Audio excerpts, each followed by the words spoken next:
Johann Christoph Friedrich Schiller nació en Weimar, capital del Ducado de Sajonia-Weimar, en el mes de noviembre de 1759. Schiller es autor de infinidad de obras dramáticas, muchas de ellas muy conocidas, como La doncella de Orleans o Guillermo Tell, publicada en el año 1804, y algunas de ellas incluso relacionadas con la historia de España, como la titulada Don Carlos, infante de España, escrita en el año 1787 y que vemos aquí en una edición un poquito posterior, del año 1802. Schiller fue también autor de diversos trabajos de historia, de algunas traducciones y poemas, así como de algunos de los textos más importantes del pensamiento estético de finales del siglo XVIII, entre ellas dos obras fundamentales, Cálias y Cartas sobre la educación estética del hombre, trabajos ambos que, junto a sus estudios anteriormente mencionados, forman parte de la preparación de sus clases y de los resultados de sus labores universitarias, sobre todo de las lecciones de estética que impartió en la Universidad de Jena entre 1792 y 1793. Textos a los que me voy a referir aquí en esta presentación, empleando la versión bilingüe alemán y castellano elaborada por Jaime Feijó y Jorge Seca y que fue publicada en la editorial Antropos en el año 1990. Schiller era un gran conocedor de la estética prerromántica alemana, sobre todo de los trabajos de Moritz y de Winckelmann. Asimismo, Schiller había analizado atentamente los debates y diatribas entre empiristas como Hume o Burke y racionalistas como Baumgarten, Mendelssohn, Wolff, etc. No obstante, la formulación de su teoría de la belleza partirá fundamentalmente del pensamiento de Kant. Pero a pesar de ser Kant su punto de partida, Schiller se distanciará de él en muchos aspectos, sobre todo porque Schiller creía posible la superación del subjetivismo kantiano y por tanto creía como realizable una teoría que fuese capaz de hallar los principios de la objetividad de la belleza, un convencimiento que explícitamente fue expuesto en la correspondencia que Schiller mantuvo con su amigo Gottfried Koehner, jurista en Dresde, gran amante de la filosofía y del teatro, y a quien vemos aquí retratado por el pintor Anton Graf. Schiller escribirá a Koehner entre el 25 de enero y el 28 de febrero de 1793 un conjunto de cartas cuya recopilación se conoce con el nombre de Cálias-Briefe o simplemente Cálias.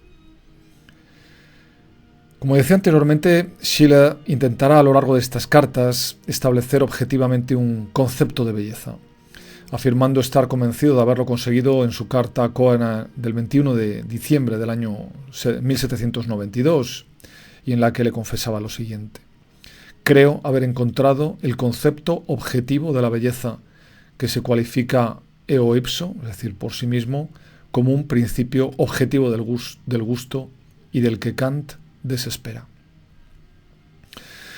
En definitiva, el intento de Schiller no sería otro sino el del desarrollo de una cuarta forma posible para definir lo bello. Como él mismo indica, hasta ese mismo momento lo bello se habría explicado o bien de manera objetiva o bien de manera subjetiva. Esto es, o bien de manera sensible subjetiva, como sucede por ejemplo en Burke y en otros, de manera racional subjetiva, sería el caso de Kant, de manera racional objetiva, sería el caso de Baumgarten, Mendelssohn y toda la muchedumbre de los amantes de la perfección, como dice el propio Schiller. Y frente a todas las anteriores, frente a todas estas formas de analizar o de definir lo bello, la propuesta de Schiller será la de explicar la belleza desde una cuarta perspectiva, que sería una perspectiva sensible objetiva. Veamos a continuación en qué consiste esta forma que plantea Schiller para definir lo bello. En primer lugar, esta forma acepta de partida algunos presupuestos kantianos. Como punto inicial, Schiller acepta la afirmación de Kant de que lo bello ha de placer sin concepto. Así nos dirá que bella es una forma que se explique a sí misma. Y explicarse a sí mismo significa para Schiller, como podemos leer aquí, explicarse sin la ayuda de un concepto. A este respecto, Schiller propone un sencillo ejemplo. Un triángulo se explica, nos dice, a sí mismo, pero solo por medio de un concepto, el de triángulo. Por el contrario, una línea ondulada se explicaría a sí misma, pero sin la mediación de un concepto.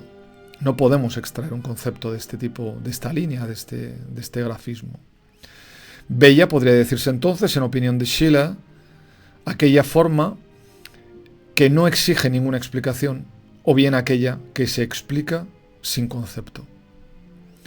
Todo ello nos conducirá a la siguiente afirmación. Escribe Schiller: la belleza no puede hallarse de ninguna manera en el campo de la razón teórica, porque es absolutamente independiente de los conceptos. Y puesto que hay que buscarla en la familia de la razón, no existiendo al lado de la razón teórica otra que la práctica, habrá que buscarla entonces en el seno de la razón práctica, y es ahí donde la encontraremos. Bueno, aquí nuestro filósofo evidentemente está siguiendo una sugerencia propuesta por el propio Kant en su crítica del juicio. En todo caso, y esto es lo más importante en su argumentación, el buscar la definición de lo bello en el seno de la razón práctica supone asumir como principio fundamental, y como vamos a ver a continuación, el principio de autodeterminación o de libertad, que es el propio de la razón práctica. Así continuará Schiller. Adoptar la forma de la razón práctica o imitarla significa simplemente no estar determinado desde el exterior, sino por sí mismo, estar determinado de manera autónoma. Claro, esta analogía que establece Schiller entre la moralidad y la belleza nos lleva, como adelantaba anteriormente, al concepto kantiano de autodeterminación, de algo que se da a sí mismo su propia ley, lo que Kant llamará, como veremos también luego, autonomía. Un concepto sobre el cual se fundamentará el siguiente paralelismo entre moralidad y belleza que propone Friedrich Schiller. Si autodeterminación de lo racional, escribe, es determinación pura de la razón, esto es moralidad. Autodeterminación de lo sensible es determinación pura de la naturaleza, esto es belleza. A continuación iremos viendo algunas consideraciones que van a explicar muy claramente a qué se está refiriendo Friedrich Schiller con estas afirmaciones. Para él, la belleza no sería otra cosa que libertad en la apariencia, entendiendo por libertad en la apariencia la autodeterminación de un objeto.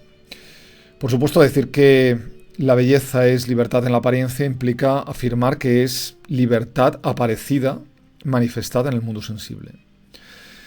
E insisto en que resulta incuestionable que el establecimiento de esta analogía con la razón práctica se vincule directamente con el principio de autodeterminación kantiano, que para Schiller era el punto más álgido del pensamiento del filósofo de Königsberg. Y siguiendo esta analogía de la belleza con la moralidad, podríamos decir, leyendo a Schiller, que si una acción moral deja de ser moral si se halla motivada por una finalidad, es decir, si una acción deja de ser moral cuando deja de ser totalmente libre, es decir, si alguien hace una acción moral pero luego cobra por ella, pues esta acción deja de ser libre completamente porque ya estaba condicionada por una recompensa. Del mismo modo, un objeto para que sea bello, nos dice Schiller, no debe estar motivado por una finalidad inteligible, es decir, que un objeto para ser bello debe ser plenamente libre.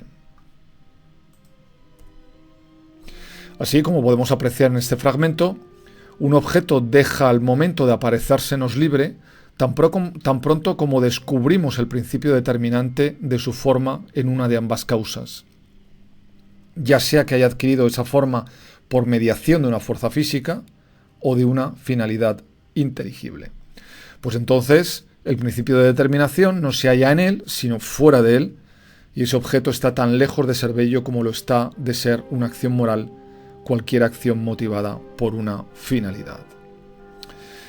Esto lo vamos a ver también, como decía antes, con algunos ejemplos gráficos que lo van a aclarar, yo creo, de manera suficiente. Para Schiller es clave la contraposición de dos conceptos, el de autonomía y el de heteronomía.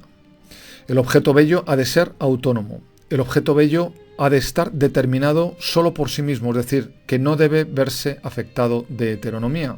O lo que es lo mismo, el objeto no debe estar determinado externamente. De ahí, por ejemplo, que Schiller no estuviera en absoluto de acuerdo con la finalidad moral de las obras de arte. Es decir, que la obra, él estaba totalmente en contra de la poesía moral, es decir, él estaba totalmente en contra de que la obra se conciba, por ejemplo, como una moraleja, que tenga una determinada función moral o didáctica, dado que entonces, en su opinión, esa obra estaría determinada no por sí misma, sino por algo que es ajeno a ella. Y esto lo dejará muy claro en el siguiente párrafo de Calies.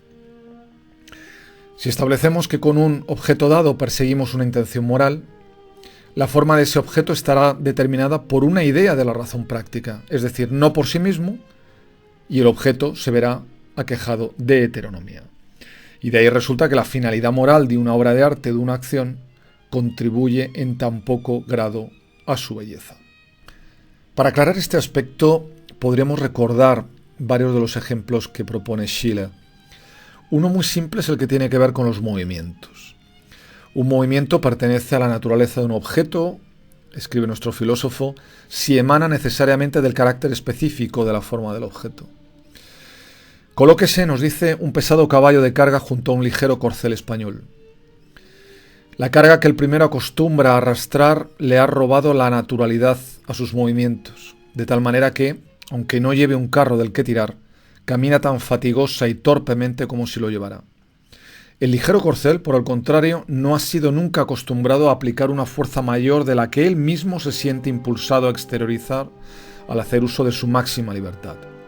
Cada uno de sus movimientos es un efecto de su naturaleza abandonada a sí misma.